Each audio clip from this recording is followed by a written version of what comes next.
To make your client acquisition system works, you have to change your approach. Yesterday, I had a conversation with a potential client and she told me, Berk, I think your approach is good, but I don't like it. I don't like your approach because your approach is too masculine and I prefer a feminine approach.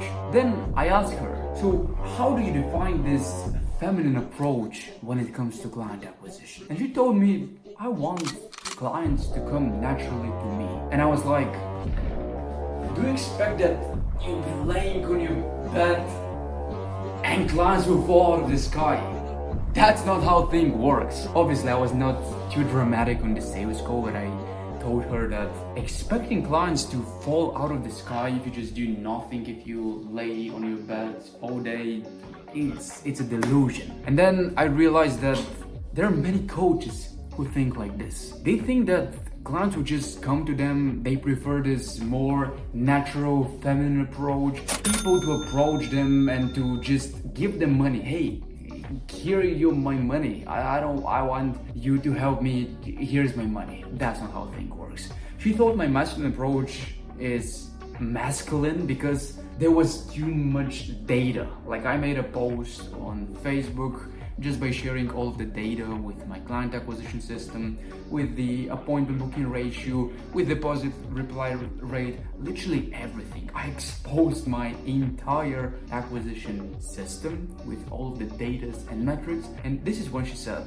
I don't like this approach. It's too masculine. And I said, how do you expect to actually get clients if you don't track? If you don't measure something, you can't improve this. And this is not only for client acquisition, but literally for everything. Like a strange thing that some fitness coaches do is they just give this advice to their clients. Just measure yourself every morning. If you only do this thing, I guarantee you'll lose weight because you'll be mindful of what you eat, how many steps you make, how much you train, and so on. And the same thing applies for client acquisition and business. If you just have an overview of where you are with your client acquisition, which means you have data, you'll be mindful and you'll know how you approach clients, how you message them, how you close them, literally everything.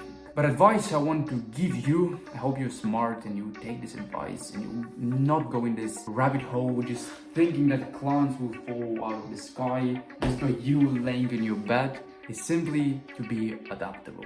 Yes, sometimes you have to have this quote-unquote feminine approach so you can attract people, which means you can create content, you can be genuine with others, you can connect, you can empathize. That's good and it is needed.